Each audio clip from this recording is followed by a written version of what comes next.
Ngoma. Sister. How's it? Sorry, manokeraje? Otherwise, bo. Bo, say madiri. Chikoki. Bo mkoma nandawe. Alright. Ndikuzoona but sister nomukuona zvikuitika izvezvi manje.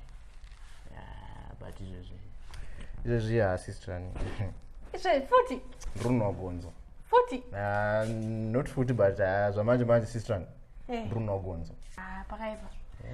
Ndotopa munhu chikwereti changa asitwara pamusika pangu asana omutimira ndiri kudzoka. Ndichitotema nemukoma nandikurira seaiwa hatafu sister. Handizvanhasi chete aiwa. Muri wangu. Papacho. Hapana ngoma. But aiwa. Mire ndifambire nyaya dzacho. Handitika. Ndine chidhiri chandoda kupinda tonazo ize. Ndikangoda ndikaspinda chidip number ndokutsika padeni. Bongo. Choka muri wangu zve.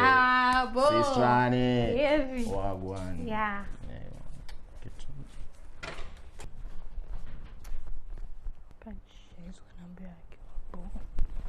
Bo. La kuona dano nandiani. Bo. Bo.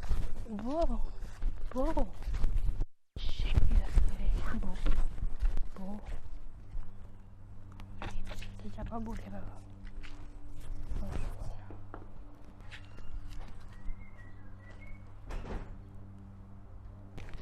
Umeenda? Ndokuomera kwachoko. Ndokuomera kwamunotikuomera kutopfeka kunge munhu anoporesha nyoka.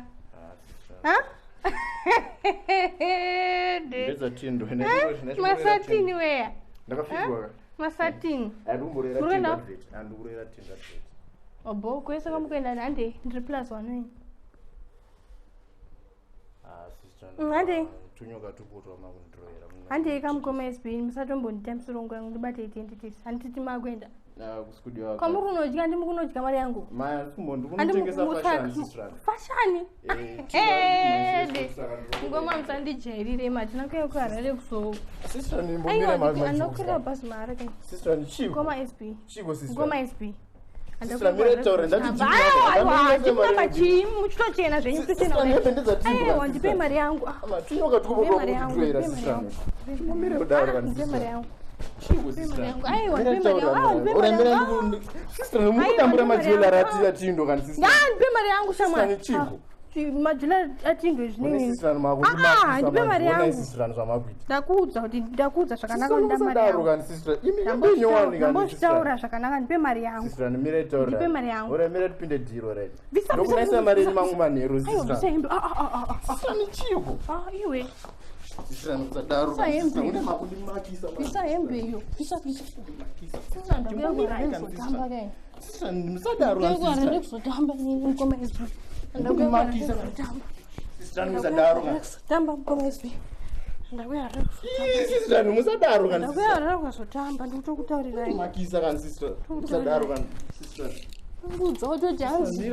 Aiwa. Chico. Aiwa. Ndipe sheti iyo. Sister musadaro. Ndipe sheti. Ndipe mari yangu. Aiwa ndipe mari yangu. Ndipe mari yangu shamara. Katika tutamba paka tukwayo. Sister.